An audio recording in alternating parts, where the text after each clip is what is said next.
coming to you live from Scenic, the basement at ICN Studios in Brooklyn. I'm Janet Jefferson, and this is And Friends with Janet Jefferson. Every other week, me and a new guest host each time are going to get us. Oh my God. Every week, I fuck up my intro. Anyway, today's guest is none other than Bleacher Report's Aisha Quiñones. Hey. So how are you today? I am great, just preparing for the Super Bowl. So my mind is running rampant right now. So you heard me right, guys. Bleacher Report. She works for Bleacher Report. And this whole episode is going to be about sports. Yes. Well, mostly. Of course, Talk of the Town is going to be about something else. Right? Okay, I'm all ready. So anyway, before each episode officially starts, we give the Beyonce mood of the day. Yes. And Beyonce's mood of the day is basically how you're feeling today using a Beyonce song, lyric, clothing, maybe a dance, whatever it may be to describe how you're feeling today. Has to be freedom. Yes. How so? This year, I'm just reclaiming my time, and I just feel as if that song is just like, I'm about to be free. I'm about to do everything I need to do that I didn't do last year, and yeah, it's coming to the year headstrong. You know what's funny? I feel like this month has been so long. Yes, it's still January. But it feels so good. Like I can feel a difference in my 2018 already. Same. So it feels good. Good energy. I'm just like, this is such a difference that I didn't feel last year. And I'm like, I need this. I hope it keeps going. Yeah. I think my Beyonce mood of the day today, and there's a reason, but I will not be saying it. That's honestly how I feel. But it's if I were a boy. There's no like particular like personal reason, but you guys will learn soon enough. Oh, so listeners of the show, you're obviously in for a treat. There's a Spotify playlist for the Beyonce mood of the day. So search Beyonce mood of the day and follow it on Spotify. Each song mentioned by myself and my and friends to start off the show have been and will be added to the playlist after each episode, so you can stay up to date on your Beyonce discography, because Beyonce is everything, and she deserves to be respected and honored. Yes. Did you see her at the Grammys and stuff? I did. I just left work, and I had a discussion about this with my coworkers. Apparently, everything she's worn is a hint that she is going to be on the Black Panther soundtrack. I'm preparing myself. She didn't post on Instagram for like a few weeks. It's time. And I'm just like, she's quiet. It's coming. Right. It's coming, and I'm worried. Coachella is what, in 2 months? I believe March? so, yes. It's coming. Next month is November. No, it is not. Just fast forward through the whole year. We already are done with 2018. Next month is February, meaning next month is the Black Panther movie and soundtrack. Yes, can't wait. She wore a beret, meaning like, Black Panther attire. And her clutch for the Grammys was a Black Panther. So I'm like, Beyonce super sleuths are on the case. And ready for your wigs to be snatched. My edges are prepared. I coconut oil them as often as possible. I gotta prepare my scalp because the she slayage comes. is about to be right, girl. Oh no! I'm like, you know it too. I was texting my sister during the Grammys, and she was like, out of the blue, she just texted me. She's like, Beyonce's coming, and I know it. And I'm like, yeah, I know. It's that time. We feel it in our spirits. So yeah, that's when how you we know. You can just feel it. You're like, something's. Everybody I follow on Twitter, everybody's like, Beyonce's too quiet. Something's happening. Like every time. I'm worried. I'm anxious, but I'm prepared. Same. And when music is on the way from her, a tour is soon to follow. So get the coins the ready. Coins need to be prepared. Right. Get the coins ready. Every so often, just like maybe make a little money or take a little out. Make a savings account. Put it to the side. Put it to the Beyonce side. Savings. Your savings account. Yes. Love that. Savings. So this week on Talk of the Town, the Grammys happened. Bruno Mars won for Album of the Year, Record, and Song of the Year, and 3 R&B awards as well. He swept. Anything he was nominated for, he won. Yep. So shout out to Bruno Mars. Alessia Cara won Best New Artist. Kendrick Lamar won 5 out of 7 possible awards, including Best Rap Album. And surprisingly, SZA and Jay-Z, who were the most nominated musicians in their respective genders, were both left empty-handed. Yikes. So, did you watch the Grammys? I just caught a few clips here and there. What did you think about what you saw? I mean, I have to definitely chime in on the Jay-Z thing because everybody's like, oh, he walked away empty-handed. It was in New York. This was his time. And I'm like, no. Okay, thank you. Okay, because I'm worried because okay. Listen here. 444 was good, but it was not that damn good. Right. To be getting all these nominations. Exactly. Like, the talk of the office that day, because I was at the office the day that the Grammy nominations came out, we were all like, let's just discuss the elephant in the room right now. Why does Jay-Z have all these nominations? Like, it was good, but it was not that good. Right. So, for him to walk away, I thought he was going to win at least one. I thought he was going to win Best. I was hoping he would win Best Rap Album. When you do Beyonce dirty. That's that karma. Yeah. Especially, like, if they couldn't give Beyonce her things and she was the victim. Right. Why would they give Jay-Z his things and he was the cheatee? Exactly. The cheater. Like, that wouldn't make any sense. Exactly. That's not fair. That's what happens when when Blue you was cheat there on Beyonce. to put both our parents in place, though. Like, Blue Ivy was the MVP. Oh my God. I live for that child. She's just like, stop it. Stop. When I grow up, I want to be Blue Ivy, basically. She's just grown up so much. I can't believe she's 6. I remember when she announced that she was pregnant on the VMAs and I cried in my friend's basement. I lost my entire mind.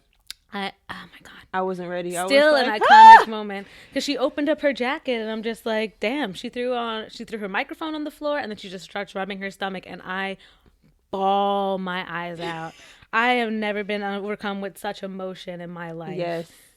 I was like, you would have thought that my family member was pregnant. But then she had the audacity to top that and then announce not one, but 2 kids in her womb. And I was just like... She's so disrespectful. Mind you, when she announced the twins, I was on a flight back home.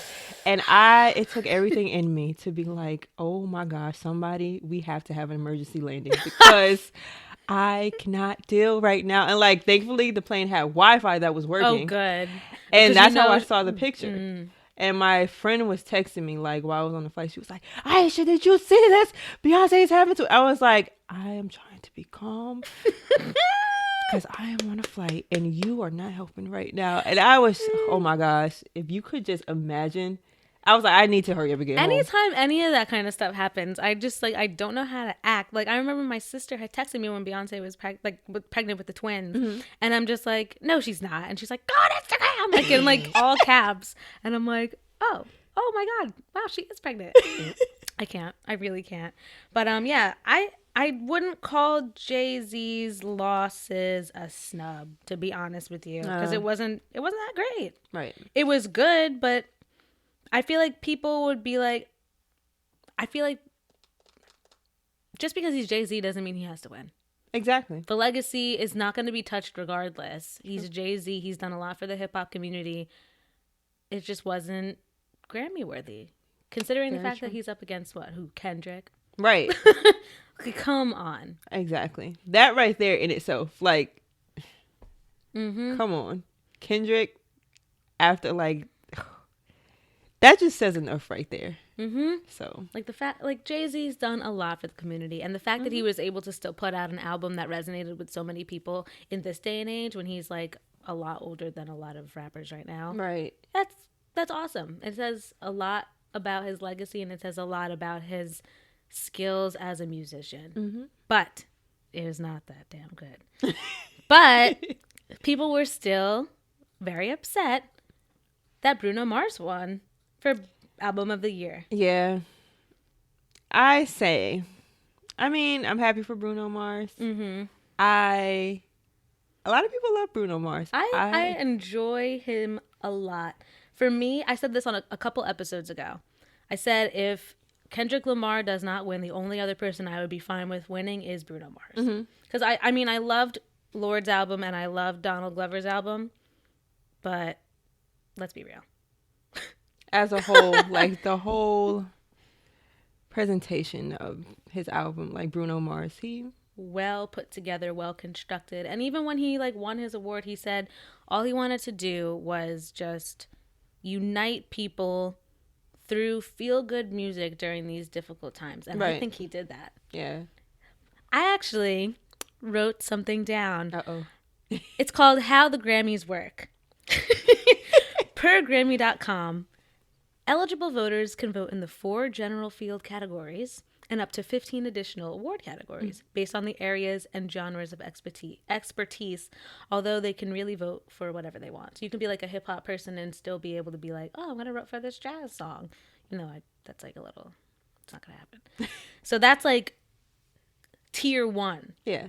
Then basically they like the people who are in the category expert groups listen to all the people who were putting their stuff up for nominations. They listen to it like all the way through and determine the nominees that way.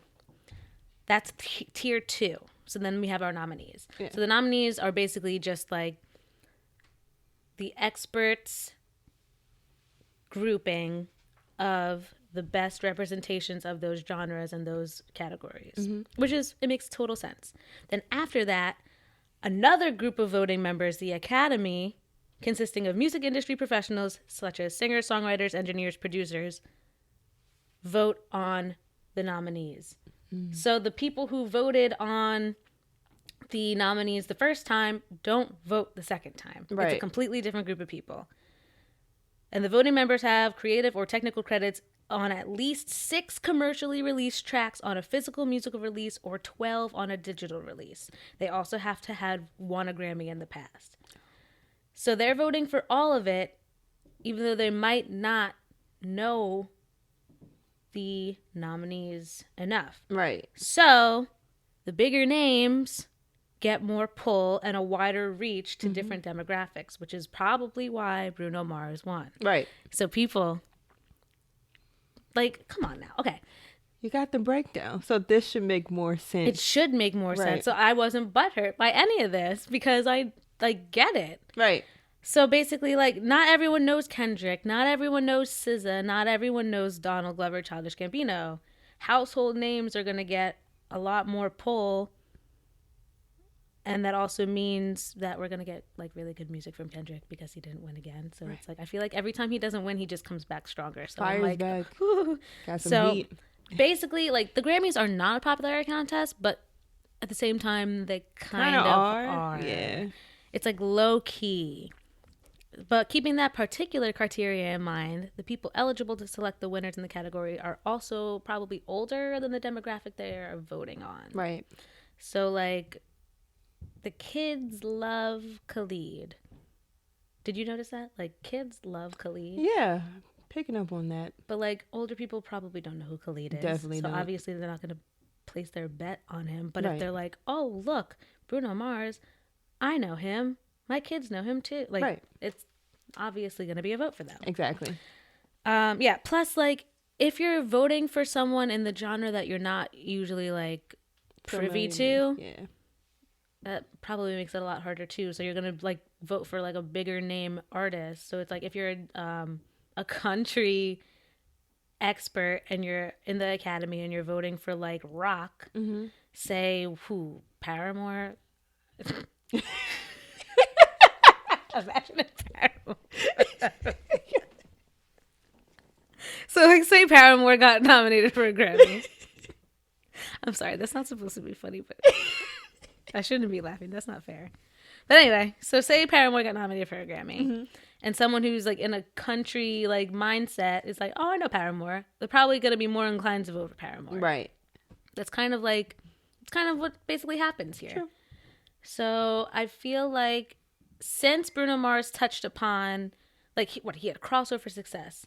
That album was, like, straight up R&B, but it was also played on the pop stations. It was also played on, like, probably adult contemporary when he had that slower song, What Versace on the Floor.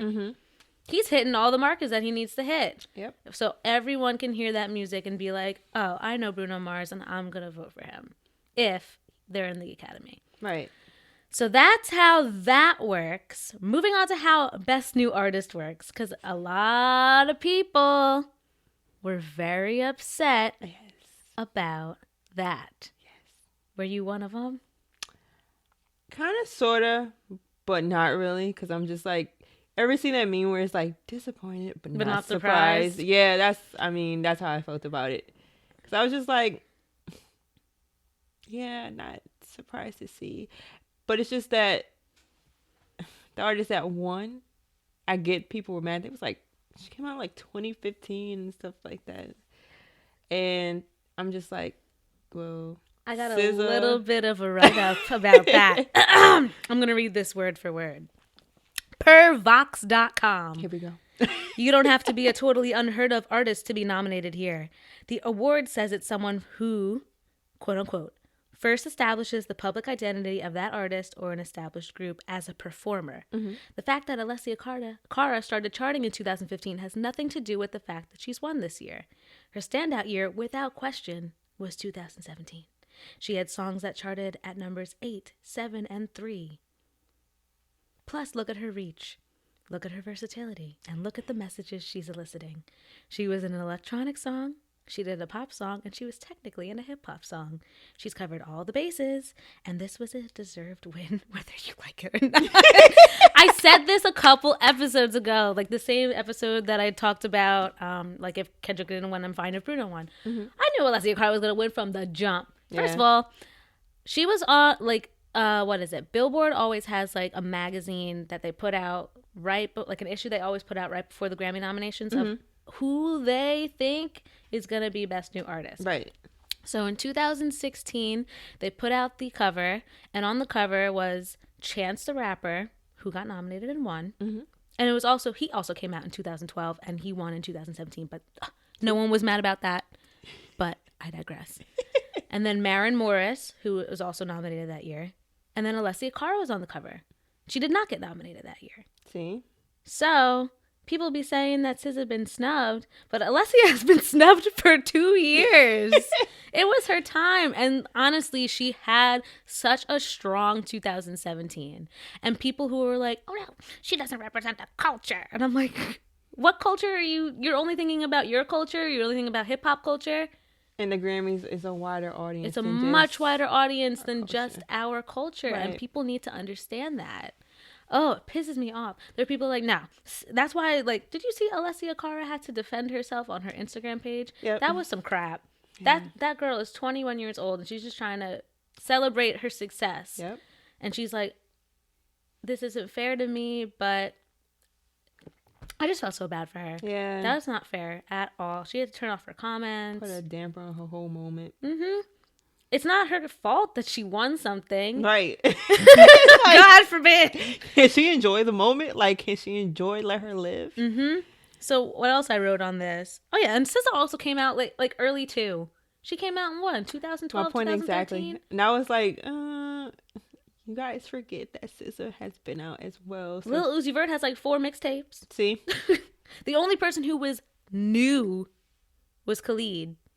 And I knew he wasn't going to win. Because people don't know him enough. Exactly. He needs to have a little bit more time to grow and get these people to be like, oh yeah, that's Khalid. Right. Same with SZA. Like, not to be that person. I don't know anybody who isn't black who knows SZA. Right. That's true. Because that's what I was about to say. I was like, we know SZA, but she hasn't reached that. Yeah, she hasn't reached that point where they know SZA. Mm-hmm. So. Well, she was on that ghastly Maroon 5 song, but that's not enough. Right. That song's trash. That song is so bad. Anything that Maroon 5 has put out in the past like 7-8 years, I'm just like, what is this? If it's not songs about Jane, I don't even want to hear it. I really don't. It just disgusts me. Like hard pass. Maroon 5's new song, let's not. But then also, look at people who haven't won Best New Artist. Britney Spears, Taylor Swift, Justin Bieber, Drake. They all lost that award, and they're doing fine. Right. SZA's going to be okay. Exactly. Like, people just need to stop. I think people don't understand that this award is not based on public opinion. Mm-hmm. It's based on, like, facts. Right. And people need to also realize that, like, the culture that we know, not everybody knows. Exactly. And that's the whole thing that, like, really pissed me off. It was, like, in my spirit for the past, like, 2 days. I'm just like, people need to give Alessia her things because she works so hard. Right. And I told you, I want that video of Boosie's daughter's like, I told you, like, that was me. Top 5, one of my favorite videos. I literally, like, when I was giving my predictions on Twitter of the nominations, I put in November. This award is Alessia Carr's as far as I'm concerned. See? And it was. And I'm like, well, should have listened to me. Like, I knew it. As it was, and it's not, it was because it's so overdue. Yeah. It was just her time. We thought she was a shoe-in for last year.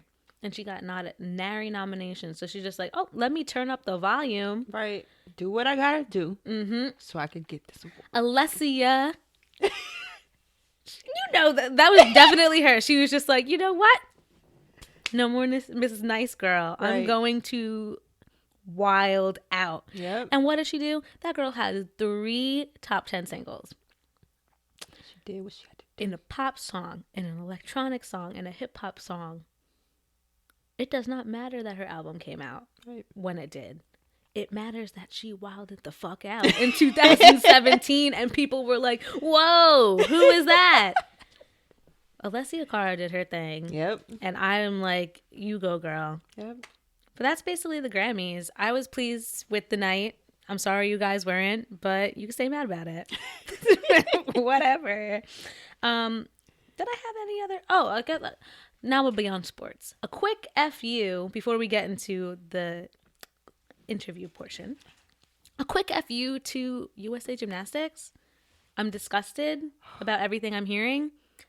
As a former competitive gymnast, I'm like, what are we doing? What is the world coming to? And not that it's a new issue. Oh, it sure isn't. Come on. It's just... I heard today that they're like investigating the Caroli Ranch in Texas, basically because they want to find out like if Bella and Marta knew about all of this and if it was going on at the ranch. Right. And as someone who like went to the ranch to train when I was like 11, it's a place where you just want to go and do what you love to do, and you shouldn't have these things ruining your time there. Right, and taint the whole memories of you just trying to accomplish your dreams. And that now it's just like, all right, nobody can ever look at that. Like, I saw that trending today and I'm like, I don't even know what to think. I'm so sad because, like, it's just really sad. Luckily, I don't even know anyone I know that knows Larry Nassar. I'm not sure. I know a lot of gymnasts, but I don't think I know anyone. I know people who have been assaulted by Larry Nassar. Yeah. But I don't know anyone, like, personally who's been attacked by him. Yeah. But something else that they don't talk about in gymnastics, and I think they need to speak about, not just the sexual assault, but they do need to talk about physical and emotional abuse in the sport. Because my coaches were awful. My coaches were awful to me. I saw a Law & Order episode about this, and I was like... What kind of stuff happened? I'll see if it aligns with my experiences. It's along the lines of what you're saying, like the physical and like the emotional abuse that gymnasts go through. Because I believe the episode ended where like a gymnast either got killed or committed suicide because like the pressure of the physical and emotional abuse that like, oh my gosh, it was... SVU gets real. Like, I was like, all right, this is like putting a damper on my mood. But yeah, it's a lot. That was the first thing that came to my mind when you said that. It's basically like being in the military. You have to, they tell you what to eat. They tell you what to do. There's been times where they're like, oh, you want to go to a birthday party today? sorry, no. You like they would tell you cannot go to your friend's birthday party. And it's so sad because like you look at gymnasts and you all are just like so vibrant, so happy and stuff like that, and like bringing the best energy.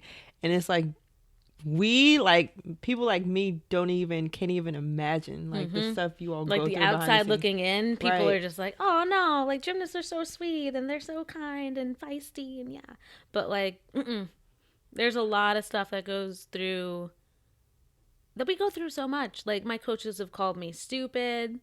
My coaches, I quit the sport when I was 13. I did competitive gymnastics I was just about to turn 13. I quit when I was 12. I did competitive gymnastics from 9 to 12.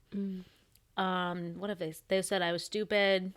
They told me I should just quit. Wow. Like just ridiculous things. They sat on me in my splits. So I basically like tore my hamstring. Jeez. Like, and they're like, oh no, it's just making you better. Like that. I think like that's also the stuff like when the girls would be getting assaulted by this doctor and they would be like, Ma, like in some of the testimonies they'd be like, Ma, like I tried to tell my parents and they're just like, no, it's making you better, it's making you better. They're not listening to what you're actually trying to say. It's like yeah, like he like touched my muscles or whatever, and it's like, no, it's because he's trying to help you. It's like, I'm like, Mom, they sat on me on my splits. And she's like, no, it's just because they're trying to help you. I'm like, no, I can't walk now. Right. It hurts. I can't do anything. Right. I can't. They're like, oh, you can't perform the skills as well as you should. I'm like, yeah, because you screwed me over. Right. Like, your body never recovers from some of these things. And they're like, I haven't spoken to my coaches, like, since I quit, since I was, like, 12. I've visited once. And I'm like, that's fine. That's fine with me. Yeah, that was it. There's like no need for this anymore. Oh, my God. One of my coaches, well, my mom passed away. So she went to, like, she came to the ceremony and she's like, I just want to tell you that, like, your mother was such a strong woman. And, like, honestly, I was getting nervous. Yeah. Like, my coach was telling me all these great things about my mom and all of us, like, I'm, like, hyperventilating. Like, right. Ugh, it just, like, I can't even, ooh, it's weird. Yeah. It's weird talking about this because I haven't talked about it, like, openly except for like with my gymnastics friends, and we're just like, oh, remember like when this happened? Like, no, like I do, but like talking about like the actual terrible stuff that happened. Yeah, gymnastics is a rough sport, a very rough sport. And if my daughter ever thinks she's gonna do a cartwheel, she's dead wrong. Like she is. Will like not you be doing thought. That. Sit down. You better get on a gi or something. We're gonna be doing karate instead. We're not doing no gymnastics up in this house. Like you better think again. Right. Oh my gosh. Mom, can I do a cartwheel? No. Where? You will not be doing a cartwheel, and you will not be doing gymnastics. Sit down somewhere. Go watch TV. Like. You won't be doing that. I think that's talk of the town. It's a nice segue, sports, and now we're going to talk about sports some more. Yeah. So tell everybody a little bit about what you do at Bleacher Report. Alrighty. So, yes, Bleacher Report, if some are not familiar, is like one of the biggest competitors against ESPN. Oh, we're killing the game. You should know. So, humble brag. Right. As for me, I am a content programmer and producer there. So, I pretty much do a lot of behind the at work where you just see like the format. We're making sure everything's looking good when you look into your phone. We send out alerts. Just making sure everything's looking great. We just bringing you the news as fast as we possibly can. So It's pretty fun. It's just, it was intense when I first started because I was like, oh my gosh, this has to be out in 2 seconds. But like, as time, I'm like rolling up on 2 years. Thank God. Rolling up on 2 years in February, but now it's like everything is like second nature. So things I once freaked out about, like sending out something so quickly, I was like, all right, I'm going to mess this up. This is not going to be great. Now it's just like, all right, let's do this. Yeah. So I'm just like, I'm feeling more Confidence. comfortable and just, confidence has been building. Shout out to my manager. Shout out to my coworkers. Like they've all helped me grow tremendously as a professional, and I'm just happy the direction I'm going in. Awesome. So how did you get interested in sports? Oh my gosh, this goes back, way back. Growing up, my grandmother was the sports head in the house. So she was the one who raised me. Pretty much from the get when I was brought into the world. My mom was a huge Kobe fan. So it pretty much rubbed off on me because my grandmother was a Knicks fan. Mm-hmm. My mom was a huge Kobe fan. So pretty much was like Lakers all the time. So it was like Knicks, Lakers. And then my uncle was like my favorite guy in the world. Huge Yankees fan. Mm-hmm. So I'm like, all right, this is like everywhere. Mm-hmm. So it was always something in the household that was just like sports oriented. And I was like, I didn't take it seriously because it was just like a hobby to just watch it with my family and stuff like that. And then as I grew older, I was just like, my grandmother was like, maybe you just need to pursue a career in this because you just love it so much because of us. And it's not even like pushing something on your kid like you have to do it. Mm-hmm. But it's just like, you love it just as much as we do. So why not pursue a career in something you love? And I was like, I didn't think about it. I was like, you have a point. You got a point there. Because I was like stressed. You know, when you get to high school, you can kind of like stressing, oh my gosh, what am I going to do in life? And stuff like that. And I was like, it never hit me to pursue a career in sports. I was never a great athlete. Mm-hmm. And so that was out. And that's kind of how I am with singing. It's like I cannot sing the way I wish I could. So I'll just write about it. That's the thing. I was like, I need to like be involved some way because like actually playing the sport is not my. And there's so many ways to get involved in sports too. Right, and that's the great thing. And I was like, I love talking about it. I love writing. So journalism. Why not do sports journalism? And from there, thanks to my grandmother, shout out to her. That's how I got started. And I just was like, all right, let me look for some schools to get into to start doing this. So, yep, it's my journey. So there's a baseball fan that you're obviously close to your uncle, and then there's basketball fans. Is there any particular sport that you favor more than the others, or it's just all of them you love? It's so hard because growing up, basketball was my it sport. Mm-hmm. I love basketball so much, and I was like, I will stop everything. I will stay up all night. Like growing up, I used to stay up to like 1 or 1:30 in the morning, and I had school the next day just to watch the Lakers play because it was like, you know, the West Coast games are always on later because East Coast time. And I was like, I don't care. I will be tired. I don't care if I have a test tomorrow. I'm going to watch Kobe. I'm going to watch the Lakers, and I need to see this. So basketball was that sport, but as time progressed, it's crazy because it kind of flipped. I became a football fan on my own. Mm-hmm. So the way I became a football fan was Victor Cruz. I love Victor Cruz so much, and I was just so intrigued by him. And I was like, anybody that knows me, I'm Afro-Latina, so I'm Black and Puerto Rican. They exist. Yes, they exist. Young Holly Weird. Oh my God, I have to watch that when I get home. Oh my gosh. But he pisses me off. But Same. Continue. Shout out to the Afro-Latinos and all of that. So Victor Cruz was the one how I got into football because I was just like, yo, he's out here doing it for us. It's also dancing in the end zone, everything. And I was like, I'm about to become a Giants fan.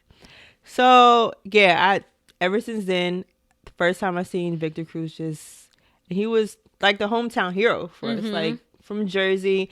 And I'm just like, all right, represents tri-state area. It's kind of like I'm about to bring you into the New York thing. I became a Giants fan, and then since then, it was like basketball was kind of like on a decline for me because, you know, when your favorite players just like they get older, and then the quality of the game is not as it used to be, and it's like, especially now, I just feel as if the newer kids that's coming into the league, they don't have that hunger, they don't have that, you know, that everyday want to just be better.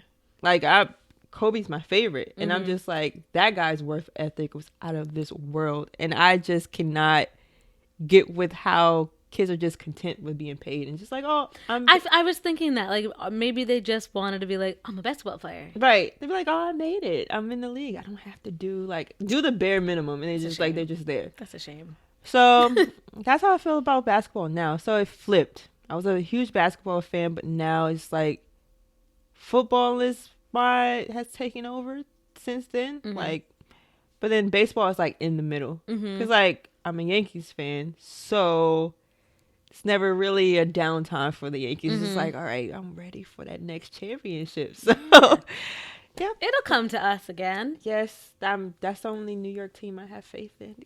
Yeah, because the Nets are just basura. Yeah. Have been, I feel like ever since they moved to... Yeah, I was literally just about to say that. Ever since they moved to Brooklyn, it's just like, what is going on? Right. And then, the Knicks have their moments, but, Yep. Knicks gonna Nick. And then, football-wise, Jets are going to Jets. Basically. I don't think I've heard anything positive about the Jets. If ever? My best friend, one of my best friends, he's a Jets fan, and I'm sorry if you hear this, but I'm always going to talk trash about your team. But, I mean, like, Giants, not that. Well, they had a rough year. From what it's so weird. I don't know much about sports, but I do know that there was like a lot of injuries and stuff like that, right? Injuries, drama, everything you could think of. A soap opera. It happened. And yeah, it was just so weird because like just last season, we were 11-5, great season. Everybody was getting along, having fun. We went to the playoffs, and then very next year, only won 3 games. So many injuries. People got fired. My dad is like a huge Giants fan, and every time I would see him at the beginning of the year, the beginning of the season, I'm like, how are the Giants? He's like, ugh. This year had to been like, I tell him I feel his pain because I know he listens to the show. Shout out to Dad. Hey, I feel your pain. It was a rough year. We're going to act like this season just never happened. So when we get to next season, it's like 2017. What? Who? That never happened. So. Yeah. Is there any sport that you like can't sit through? Or you are pretty like accepting and universal in your sports affinity? It's not tough, but I feel like because being at Bleacher Report, you kind of have to be multifaceted and just know everything going on in every sport, no matter if you watch it or not. And that was a huge adjustment for me because I was just like, all right, I don't watch golf. I don't watch, like... Golf is hard. It is. Woo! And, like, NASCAR and, like, stuff like that. I was like... I would just scoff at it. I'd be like, all right, this is not my type of thing. I can't even say hockey because I actually enjoy watching hockey. I would love to go to a live hockey game. I heard that going to a live hockey game is like the best thing ever. Crazy. And I was just like, all right, I need to get myself like it's just like a lot of fun. I've heard. What sport can't I watch? I'm really, to be honest with you, I'm not a fan of like any of the Winter Olympics things. I was going to say that. I really can't watch the Winter Olympics. And it's coming up, and I'm just and I'm like, I'm always unenthused. The only thing I'll watch is ice skating because I think it's pretty. Yeah. It's artistic. Because, like, everybody I know, everybody's like, all right, can we, like, skip past this point of the Winter Olympics? Because nobody's looking forward to it. Dull. So, yeah. What is it? They have, like, base jumping. Still boring to me. I don't know. Winter Olympics really is... It can go. It can close the door. But all sports matter. Like, whatever. Yeah. So, let's address the elephant in the room. Being a woman in sports, have you ever faced any type of adversity? I'm sure you have. I have. Wow. It didn't hit me until college, of course. Because it's just like, you sit in class and you just like, you have sports courses where you're just trying to learn your craft. And it's just like, some guys, they'll downplay your knowledge and just be like, oh, it's the worst thing. I have to say, when you're just talking to anybody like in a classroom or in your job or your internship or whatever, and you're just like trying to start a conversation to just talk about sports. I hate this so much. Guys would be like, oh, you really know your sports. And I'm like, so you think I'm just taking this as a joke? Like, you think I'm just sitting in the sports class just to sit here? Just getting these credits. Right. I'm just like, oh, sport management is just my major, just to be my major. Like, oh, I don't take this seriously. It's number one pet peeve because I hear it way too much. And I'm just over it. And I still hear it to this day. And I'm just like, is there ever going to be a time I'm not going to hear it? So even though I've gotten used to it, it's still very much annoying. Because people just like, they really don't think you do the research. They don't think you study the game. They don't think you take your profession seriously as a sports, anything in the sports industry as a woman. And it's just, come on, people. Come on, guys. Like, it's 2018. Right. We know what we doing. Like, we got this covered. So that's probably the most annoying thing. But I'm thankful to the guys that really trust the women in the sports field, and just like many of my coworkers, like they have a lot of faith in me. I've never had any like uncomfortable moment, especially since I joined Bleacher Report. And they're just like, if there's anything I haven't, like any sport that I'm not familiar with, they'd be like, Aisha, you got it. You got it. Just do what you do. We got your back just in case. Like, just let us know. But it's never been a time when they like downplay my knowledge of anything, because they just have that trust and that confidence. That girl knows what she's doing. Yeah. I mean, you got hired for a reason. Yep. And I'm so thankful. Did that comment that Cam Newton said about the routes, did that bug you? Oh my gosh. All right. Anybody that knows me, I am not a fan of Cam Newton. I feel cute but dim. Yes. That's honestly what he is. And I'm just like, he's really gotten to that point where he's a player, just like, don't talk. Like, don't say anything. Just look how you look, play your game, and just don't talk. Because I feel like now he's gotten to the point where he just says dumb stuff. And it started when, was it a season ago or 2 seasons ago? I remember I was having a conversation with my friends about this, where he was like, oh, racism doesn't exist, or that thing. Oh, that. geez. In that point in time, I was ready to throw Cam Newton completely away. I was like, all right, that's my time. I'm done with Cam Newton, and yeah, do not speak to me about this guy anymore, because come on, man. And then like after that, it just kept going. Just stupid comment after stupid comment. Right. And I was like, comment. so you didn't learn the first time you said something stupid? And clearly not. And then so when he said, I was already done with him by the time he got to this point, was like, what does a female know about routes? And I was like, I was at work that day. So many people really didn't see the issue with that. They're just like, well, females. I'm like, you cannot call girls females. Exactly. Like, that is number one rule. Exactly. 2, just because she's a girl doesn't mean she doesn't know how is she in that press room if she doesn't know what she's talking about? Exactly. Jesus. It made me think of like my college days, like I just said, like sitting there and guys be like, oh, you really know your sports. And it made me think of that, because I was like, so she just sitting in the press room and you think she just don't know? Did she wander in here? Right. I'm just like, so yeah, that's how you think? And I'm like, all these years, I'm pretty sure there has been numerous women who have interviewed you, and you just really come out your face to say something ignorant like that. Thinking a woman is not going to be prepared to do the job that she's there to obviously do. And I think he like put out an apology like a day or 2 after, and I was like, all right, yeah, you can keep that, because I don't want to hear it. Like, apology was just like, okay, whatever.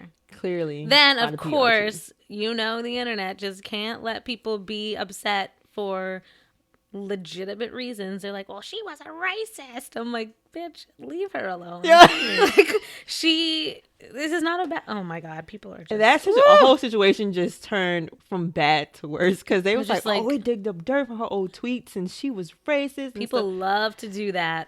I was like, people just can't. No such thing as compassion anymore. Right. They're just like, oh no, Cam, he's our golden boy. Blah, blah, blah. Like, this girl is stupid. All I have to say, that's not my QB. So. So, are there any sports journalists or reporters that you look up to? Oh yes. There's 2 actually. One is local. Her name is Taylor Rooks, and she does sports reporting for SNY. So she covers like NFL for the Giants, the Jets, and does college basketball and some of everything. And she's young, like she's a year older than I am. And it's just so amazing to see like a woman pretty much the same age as I am just conduct herself and just be so confident and just be into where she is so early. And I just think that's so inspiring. And I remember I saw her at the Giants training camp over this past summer last year. And I was just a spectator, but she was like on the other side of the gate where the media was. And I was like, I want to yell her name, but I don't know what to do after that because the gate is in the way. So I got home and I tweeted her, and I didn't think she was going to see it because like she's such a huge person like in the New York media. And she actually saw it. She was like, "Why didn't you say hi?" And I was like, "I didn't know you were going to hear me." And I was like so hard on myself because I was like, "Dag, missed my chance." But another one is Rose Gold Ayunde, and she used to do. She used to be the sideline reporter for the Golden State Warriors, but she just recently joined the Turner Sports family. Hey, Roz. And now she just does like inside the NBA commentary and stuff like that. So yeah, she's like placed in Atlanta, and she's just everywhere in the NBA. And I actually met her 2 summers ago at a Liberty game because she also did New York Liberty sideline reporting. And I was just like, I have to meet her because I need to just like get that advice. Like she's in the game, so I just really need to know what to do, how to get started, how to get to her place. And I remember I asked the New York Liberty mascot. I was like, can I just talk to her? Can I somehow get on the court to like talk to her after the game? Shout out to the mascot for the New York Liberty. Shout out. I was so happy. The mascot pulled strings and got me to talk to her. And I was like, Roz, what should I do? Like, how should I get my foot in the door to get where you are? And she gave the best advice. She was just like, get started any way you can. Like, start a podcast, start a blog, just do anything that you possibly can. She was like, when I was your age and when I was where you were, I had business cards. I still have business cards. I didn't even pass out yet. And she was like, I was just trying to like get my name out there. And so since then, that always stuck with me because she was the nicest person and just willing to help. And like, she still tweets me, hi, Roz. So I'm so thankful for both of them. They're definitely two people I definitely look up to. And that advice that she gave you is also like really good for anyone who wants to get their foot in the door in the media, because the media is hard to get into. Very, very hard to get into. And if you think you can just like do it on your own or not use your resources, like you're just setting yourself up for disaster. You have to get into the mindset that you need help. Like you can't make it in the media world without putting yourself out there and asking, and just keep asking questions, networking, letting people know that you're willing to put in the work and you're willing to do the work, right, and prove it each and every day. Even this weekend did the Rock Nation brunch, and there were so many people there who I see all the time, like people from like Complex and people from Hype Beast and different people there, and I'm just like, hey guys, just wanted to say hello, like let you know that this is my face, right? Get used to it. You're gonna see it again. And I was there was I think 4 girls and the rest of them were guys. There was like, it seemed like 25 of us. There was a lot of people crammed to that little corner. But I'm just like, hey, just want to let you know, like, this is me. Yep. That's all you have to do. You just got to let people know that it could be as simple as that, just introducing yourself so people just know. And it's scary, but you know, that's something you have to do. Life is scary. Right? But life is also scarier when you don't have anything to do. Right. Nothing great comes from comfort zones. Like, take that step out of there and just do what you got to do. I was so timid and quiet and shy growing up, and I was like, I got to my freshman year, and that's when it hit me of college. And I was like, all right, I'm not going to get anywhere if I'm just not talking. And I was like, especially not in broadcasting where I want to be. I'm just like, all right, I need to start putting myself out there. And that's when I just took the leap of faith and just started growing, because you have to do. You got to. Yep. You absolutely have to. Was there an event that you've covered in the past that solidified, like, this is exactly what I want to do, and I'm glad I'm on my way there? Oh, just recently. Last summer, as a matter of fact. I am a Giants fan. And I worked the Odell Beckham Jr. kids camp. I did it. She loves Odell Beckham Jr., guys. I love him. He's like my best friend in my head because he's so chill. He's so fun. Such a goof. He is. And I just love his energy. And like his energy as a person and his work ethic as an athlete. Mm-hmm. I respect both ends. So when's his birthday? November 5th. He's a Scorpio. Okay. I'm like, let's see. Scorpios have like weird sort of, not bipolar energy, but they're shy. They're intense. When they want to be. Yeah. But when they turn on, they're on. Right. And my best friend that's a Jets fan, I was telling you about, also November 5th. So it's kind of like... It's like he is your best friend. Right. So I was like, I already have a best friend that has the same exact birthday. So you just replace her. So I'm just... I was like, so Odell is like... You keep talking about her Jets like that. She's just going to be gone anyway. So I was just like, all right. So kind of like... already have like I have 2 November 5th best friends, but yeah. I worked his camp. I did it 2 years in a row, but the first year was kind of like, oh my gosh, I was so nervous because really didn't know what to do, what to expect, because you always hear, when you just like don't ever meet your favorite people because you'll be disappointed how they are in person. Yeah, I try to avoid that at all costs. Same. And I was so scared because it was so many times I had the chance to meet him and had the chance to like be in the whole environment at the same time, and it never worked out so many times. And I was just like, is this like a sign that I shouldn't meet him? Because should I just quit? Is he a jerk? Because the universe is not letting me, like, it's not lining up for me to see him. And then it finally happened the first year I did it, but I was just like, all right. And it was awesome the first year I worked his kids camp because I was like, let me just observe and see how he is. Awesome guy, just like was so into the camp and so into the kids because this is like, you're scared an athlete might push the kids off. You're like, don't take pictures with me, or I don't have time for autographs. Who was that basketball player that did that recently? Kyrie Irving. Okay, I remember that. That was the saddest thing I ever saw. I do not like Kyrie Irving, but that's a story for another day.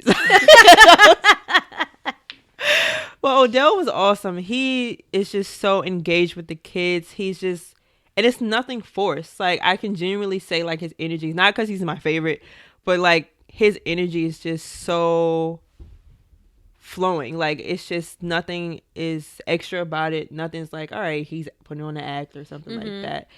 And he just treated everybody from the kids to the staff with the utmost respect, and just like he knew everybody, making sure everybody was well taken care of. And he did it the second year, last summer.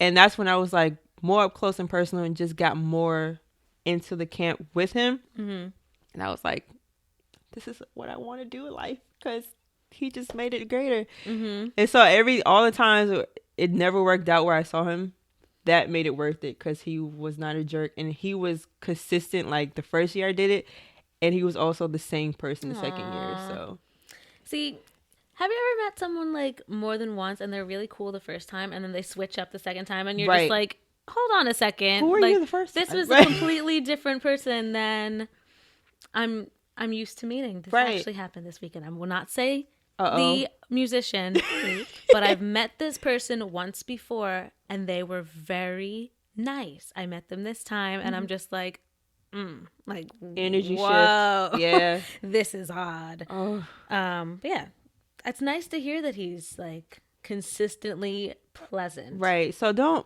people that love to put out these rumors and that he's out of control and stuff like that.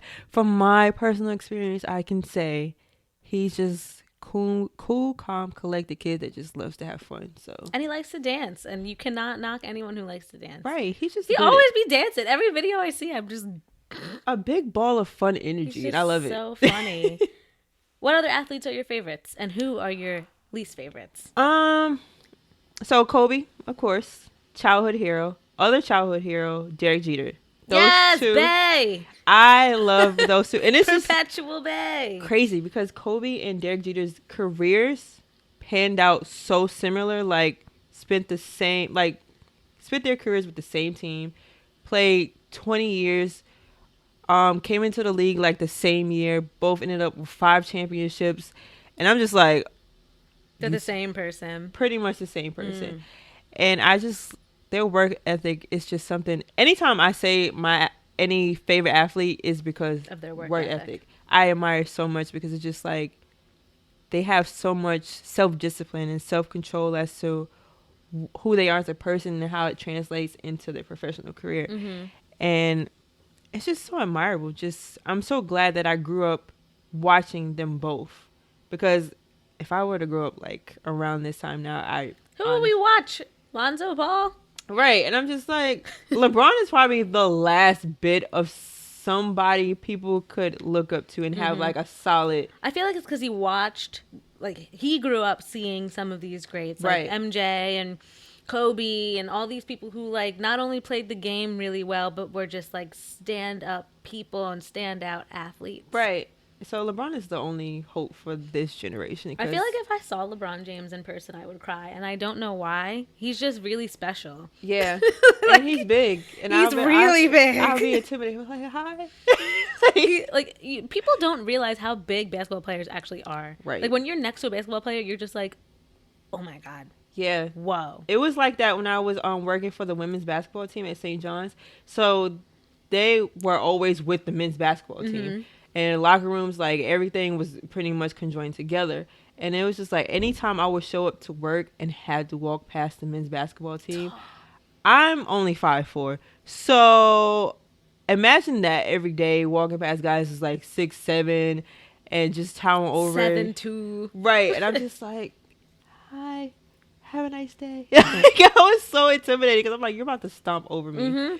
I remember one time on campus at college, one of the basketball players, I don't know if they used to get gifts. I don't know where these gifts came from, but they had bikes. They all had bikes, and their spokes on these bikes were so massive. Oh my And gosh. I remember one time one of them rode next to me, and I literally like jumped out the way.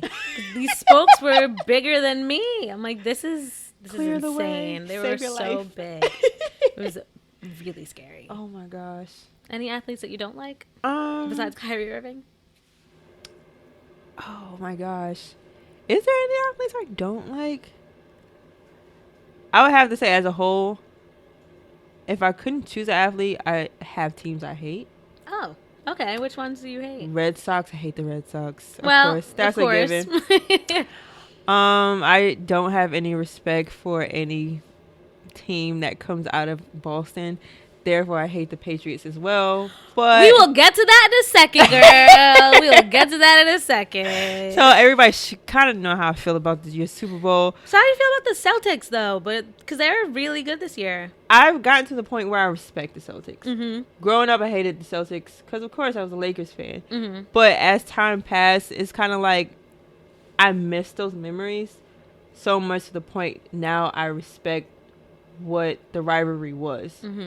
So now that it's gone and it's not as it used to be when it's like Kobe versus KG or Paul Pierce and like Ray Allen and stuff like that, it's just like, wow, I hated you guys in the moment. I now actually respect and miss you guys. Right. I'm like, I wish that could come back, like rivalries like that.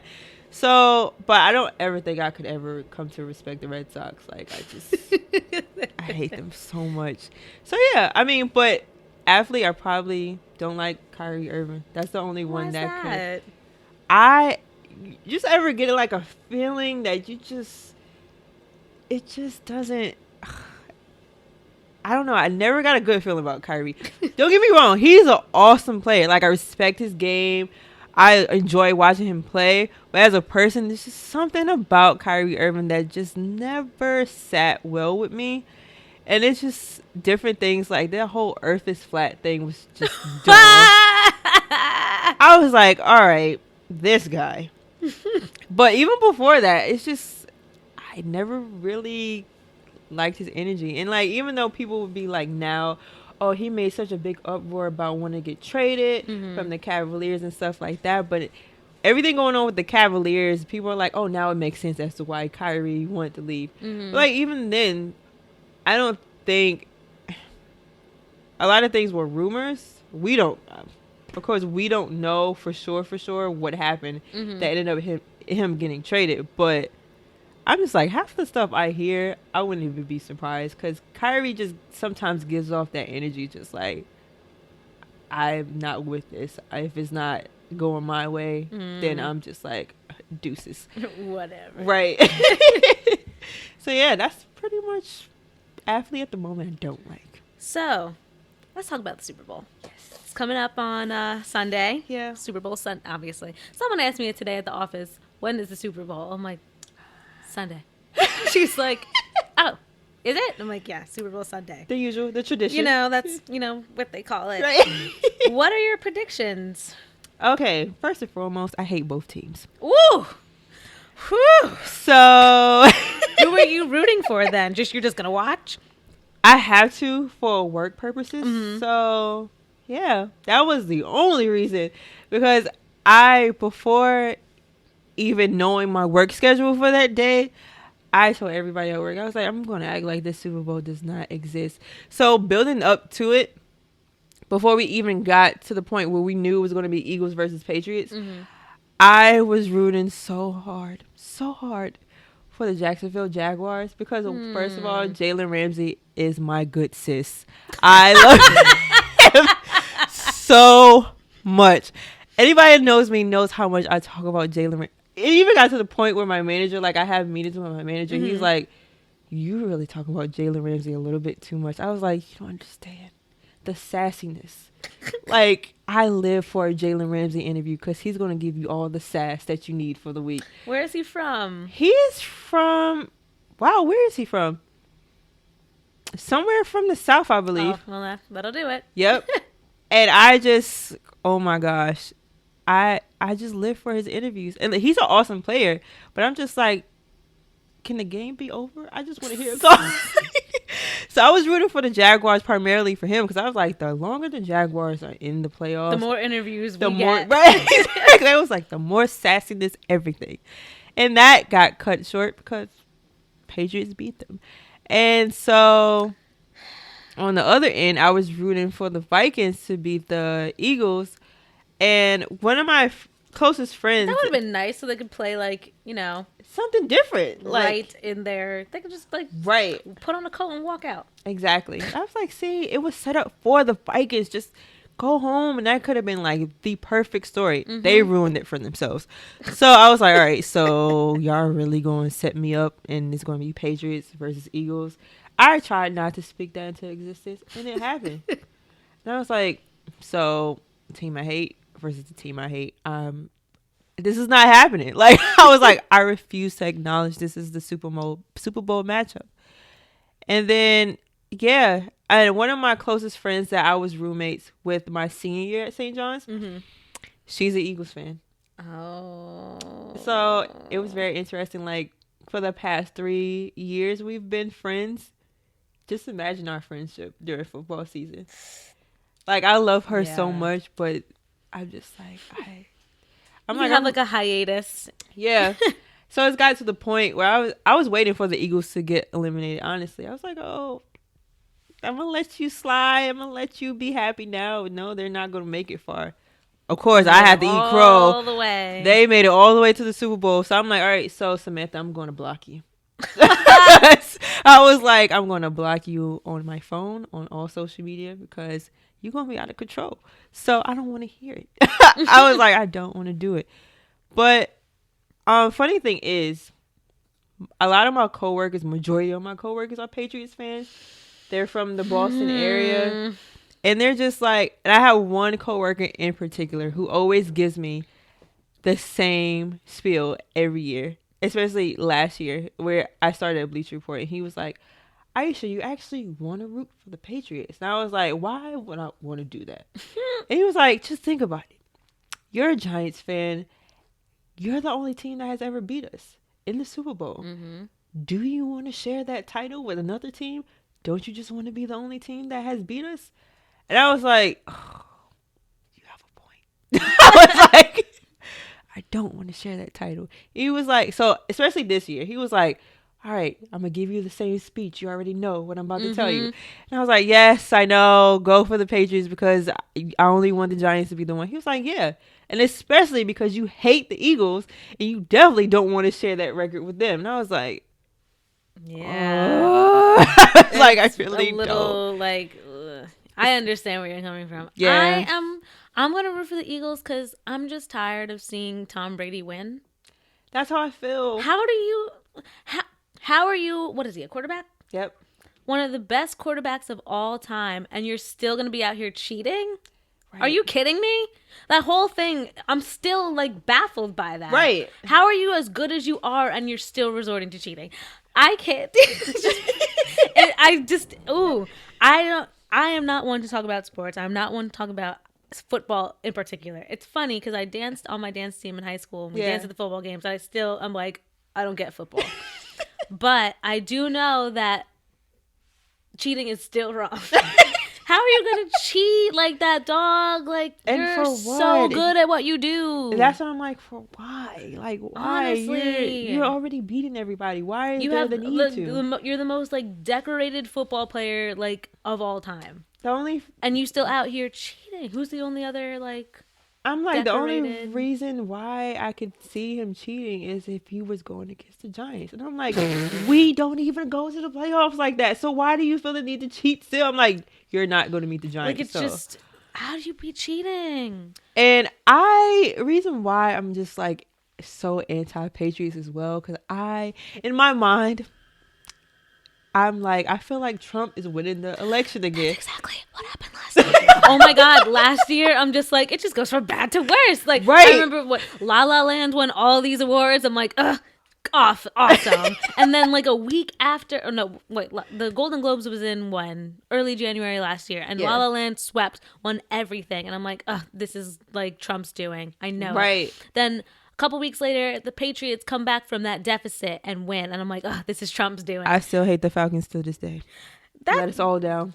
Actually, hysterical. Like, the fact that they were winning so much and the last, like, couple minutes is just like, oopsie daisies. Like, come on. I would have never showed my face. If I was a Falcon. Oh, my God. I, like, turned off the game, and when in our group chat it said, like, oh, my God. And I'm like, let me turn this game back on. It's about to be lit. And oh my God, I just promised myself I wouldn't say lit, and I did. Oh my God. That's like one of the words I can't stand, and I used it. The first time all year. But anyway, I knew it was going to be, something special. So I turned the TV back on. Yeah. And I was like, whoa, how did that happen? Yep. That was actually, wow. That was impressive. But I just don't like when Tom Brady wins. Me either. And I don't like when Trump is happy. Right. Because he's like, it's no secret that the owner of the Patriots is a Trump supporter. The coach is a Trump supporter. And I mean, like, even though Tom Brady's wife, Giselle, shout out to Giselle, she was like, no, we ain't celebrating. Like, we don't support Trump at all. But low key, we kind of know Tom Brady's side. Like, Giselle, we got you. Like, I'm on your side, Giselle, but low key, like, that whole Patriots, most of that team is just like, all right, all Trump. And I'm just like, all right, this team keeps winning. This is going to keep feeling like Trump just keeps winning that life. And it's like November 8th, 2016, all over again. Oh, my God. So, yeah, I think I'm just going to root for the Eagles because I just don't want Tom Brady to be happy, and I'm going to die. That's going to be my day. But I feel like... What do you think is going to be the final score? Who? Call it now. I think it's going to be pretty close, honestly. I think, I was going to say 28, but we all see how the Falcons. I want to say probably 32-27. Patriots. Okay. Thinking it's going to be close, and Tom Brady and / Trump is going to win again, and yeah. And then he's going to have taco bowls and be happy and cancel invite them. Life. Yeah. Yeah. Anytime he's happy is a loss for humanity, the entire world. Right. Last question. Any last thoughts about how women breaking down the barriers and parameters that society has for you guys and us in sports, and occupying spaces that we don't historically occupy? Keep doing our thing. Like, we are taking over, and I feel so great about the space that women are in now. Like, we're growing tremendously in our respective fields and our roles, and I'm just like, we out here. We out here doing it. Like, sorry guys, I'm eating an Airhead and I'm trying not to chew into we're having like childhood flashbacks. We talked about this before. Shout out to Airheads. Shout out to Airheads. Shout out to Skittles. Yes. But not really Skittles, because it leaves that weird film in the back of your throat. All the candies that are bad for us, but we're kind of having nostalgia. So, but yeah, shout out to women. I'm happy to be in the positions I am now, especially at this point in time, because like we're all on the ups every field, and it's just a great time to be a woman. I feel like this show, the last couple episodes, have just been celebrating the fact that being a woman is awesome. Yes. And that we're great at what we do. Yeah. I feel like this has become such a woman-centered show. Brandon, do you agree? Yes. He agrees. Our producer Brandon agrees. Shout out to Brandon. Awesome. So that was the end of the interview with the guest. Now we're going to move on to the final portion of the show. It's called Unpopular Opinions. Uh-oh. We just give a hot take. And that is the segment. May I start? Go ahead. This has been festering in me for a couple weeks. Yes. Okay, so since we're talking about sports, I thought that this would be a perfect time to address the fact that obviously when you have the Super Bowl, you have the halftime show. Mm-hmm. This year's halftime show is Justin Timberlake. Ooh. My hot take this week is, and some of my friends know this because I actually mentioned this on a couple episodes ago, maybe like the second episode or something. JC Chazé was a far better singer than Justin Timberlake in NSYNC. I was a big NSYNC fan, and listening to their albums, if you listen to them, JC carried the group. JC was the best singer in the group. No one can try to tell me otherwise. That is true. He really was. Yes. And people are like, no, I just listened to it for Justin. I'm like, no, JC was the strongest singer in that group. He deserved his props. Oh my God. And it's a shame that he didn't. Right. He had the one solo album. It went like quadruple Cheerio. Like, it did terribly. It did so badly. And now what is he doing? Like, it's just so disappointing to see someone who has such immense talent just not be able to attain the success that you have for them in your head. Right. And then also, I was excited for Justin Timberlake's album. Comes out on Friday. I'm scared. And right now, I'm not really excited anymore because the songs that he's put out so far, I'm not excited. It's not building the hype at all. I'm not feeling it. I don't think any of them are even charting well at all. I think the first one debuted and continued to fall from number, I think, like 24. Yeah. Yikes. And then, like, how is it going to be about, like, he said it's going to be, like, about the woods and his relationship with his wife and his kid and his roots and stuff. But it's like, I honestly, none of this stuff has anything to do. Was hoping he did not come out with new material before the Super Bowl. Really? Because I was like, can you give me, like, 2020 experience? And I think that's the reason why he's having such a hard time with this album, because 2020 Experience was fantastic. Amazing. Now, are you more of a favor part one more or part two? Part one was everything. Yes. Okay. He slacked a little bit on the part two. Part two, I feel like were just throwaways. Yeah. And I think that part two also ruined his chances of even getting a nomination for the album of the year for the Grammys that year. Right. Because that same thing happened with Kanye, the year that he put out My Beautiful Dark Twisted Fantasy. Yep. So artists, don't put out a second album in the same year you put out a Fire album, because they're not going to pay attention to the Fire album. Exactly. Do yourself the favor. Honestly. But yeah, Justin Timberlake, I don't know what he's doing this era. I'm not excited for the album. I'm not excited for the performance. The only way I will be excited for the Super Bowl performance is if Janet Jackson pops out. And that's the only way he can redeem himself. Because the black delegation is not right. There was like, pleased. We don't want Justin Timberlake at the Super Bowl unless he apologizes to Janet. If that woman does not pop out, he is canceled for me. Yeah. Because he's been saying and doing things the past couple years that I just am like, what are you doing? What are you saying?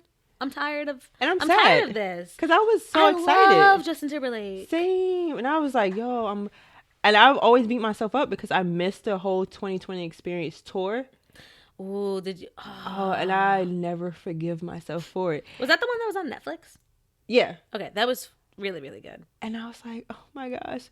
Now I've been waiting so long for another project, and now I'm kind of regretting it because I'm just like walking through the woods, and I'm like, you what? had so much time. You had so much time to come out with something fire, and we're getting Man of the Woods. Yeah, the only way I'm going to get excited is if he brings out Janet. If he doesn't bring out Janet, I'm done. Because, like, he put out that treacherous Can't Stop the Feeling. Couldn't stand that song. Still can't. And then, like, some of the things he's been saying, he just seems he has a very tone-deaf approach when he talks about things. And he doesn't acknowledge his privilege. And it's just like things that I've noticed throughout the years are now like coming to light with Justin Timberlake. Yeah. I still enjoy, he's an amazing musician. He knows what he's doing. He's a great dancer. He's an excellent performer. It's just, I don't know what he's doing. Yeah. But that was my unpopular opinion. JC was the strongest singer. The only reason that Justin became the popular one is because, one, he's extremely handsome. Two, he could do that beatboxing thing. Yep. I feel like he started to slowly become like the lead in the middle of the No Strings Attached album. But he became the star during Celebrity with Pop. Yep. He had the beatboxing section in Pop. Yep. And then the song Gone. Like, yep. Oh my gosh. Okay, Gone is my shit. But that was his album. That black and white video. Like, oh my gosh. Woo! Man, I love NSYNC. And I know he's not going to bring out NSYNC because he bought them out for the VMAs. So it's like the only logical person to bring out is Janet. Right. Everyone brings out guests. That's the only guest that I would accept. And would blow everybody's mind. I will report back on this show in a couple weeks to say if I cried at the Super Bowl. Because if she pops out, it's over. It's over. It's a wrap. Done. But yeah, that's my unpopular opinion. My unpopular opinion is going to be all sports. It's okay. I think we're going to just call this episode sports. Although I did like when you said not my QB. That made me laugh.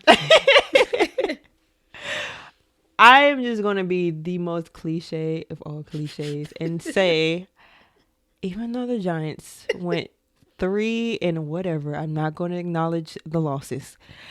This year, best believe the Giants will be snagging their next Super Bowl championship next year, led by none other than my best friend, Odell Beckham Jr. So, y'all could call me crazy, call me unrealistic, and be like, we just got a new coach. We don't know what we're doing. Odell is still out of control. Eli's about to retire. Listen. Hear me out. Hear me out. We gotta have, if we can go from bad seasons to 11-5, then 3 and whatever, to, trust me, we can make a miracle happen. And the miracle is that we're going to get this Super Bowl next year. And who knows? We're going to take another one from Tom Brady. So, yes! I mean, what better way? What sounds better than that? Exactly. And even though, like, Eli is pretty much on his way out, retirement's creeping up soon, what better way to end a career than to take another Super Bowl away from Tom Brady? That'll be 3. 3 for Eli Manning. So, yes. I'm rooting for you, Giants, as always. I'm rooting for you, Eli. You got to do it for the culture. Because if not, Patriots going to keep winning. And that means Trump going to keep winning. So, Eli, you have to be that guy. Save us all. Eli Manning is going to save the world. Yes. That's a nice hot take. That is. Especially since they had just so many people will be worried to hear it. Such a rough year. People are like, Eli Manning saved the world. We just use that clip on SoundCloud. Like, Eli Manning is going to save the world. I think that's it for the episode. I love this. Thank you for having me. Of course. Well, that's all for And Friends with Janet Jefferson. Follow me on Twitter and Instagram at JNA Jefferson. And then follow the show on its Instagram at And Friends Podcast, all one word. And don't forget to oh my God, I can't read. And don't forget to subscribe to the show on iTunes, the podcast app, and Google Play, when you can stay up to date on new episodes when they become available. If you'd like to be a guest host on the show, like our friend Aisha, hit me up at andfriendsguest@gmail.com and we will keep in touch. Extreme thanks to my guest host for today, Aisha Quiñones. Thank you for being having me. Incredible. So do you have anything to promote before we skedaddle? Oh, I have some great things coming up. Check out my podcast. I can't be on that because I don't know sports. We got to get you implemented somehow. Look, I'm restructuring the whole podcast, so that's on the ups, and we're like revamping the whole thing. So it's called Matters at the Met. So once that's all revamped and everything, we're going to be back at it pretty soon. Also, it's a lot of things that we can't speak on too much right now. But if you follow me on Twitter, Instagram, all of that at Quiñones, BEQUINONES, you'll be able to see everything. So it's gonna be exciting. Yep. Do I have anything to promote? Shameless plugs.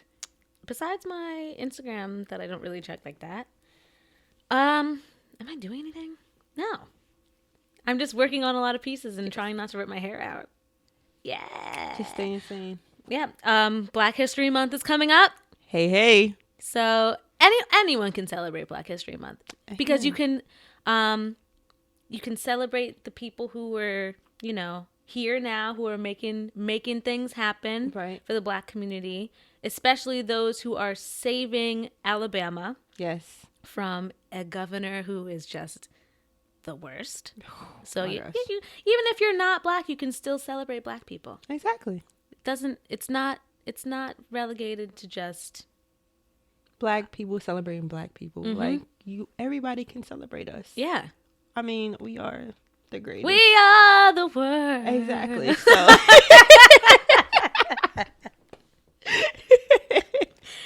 but yeah. Also, like before the episode officially ends, last year we ended with like an FU to Donald Trump, but now that it's 2018 and we're trying not to be like as bitter, what we're doing now is what he should be doing instead of tweeting. So this week, I think that instead of tweeting, Donald Trump should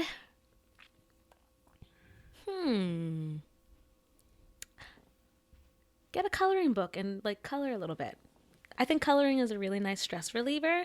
And I think that since he has like such high blood pressure, apparently he has perfect blood pressure. Like they said that he had like his health reports out or something, and his blood pressure is like decent. He also claimed to be very smart, but we'll see how oh my God, they changed his body mass index. Like they said, instead of being 240 pounds, because that's technically overweight for his size, they said it was 239. I'm like, you a full lie. That's a lie. But yeah, I think that instead of tweeting, I think he should get himself a coloring book and just like color a little bit. It would be nice. My advice to Donald Trump: read a book. Read a few books. They'll make you smarter than you think you are right now because, sir, no. I think an encyclopedia is a good start. Yeah. Encyclopedia has a lot of... awesome start. All the words. The biggest words. The best words. Start off basic because you need hop on pop. That's good. How about hop on pop? Because look who we're talking about here. So, yeah. I think that's as basic as it can get. Yep. That's my advice to him. Awesome. Well, we'll be back in a couple weeks. 2 weeks. That's usually how things work around here. So 2 weeks, we'll have a new episode with a new guest and new fun to be had. So thanks for tuning in. Bye. Bye.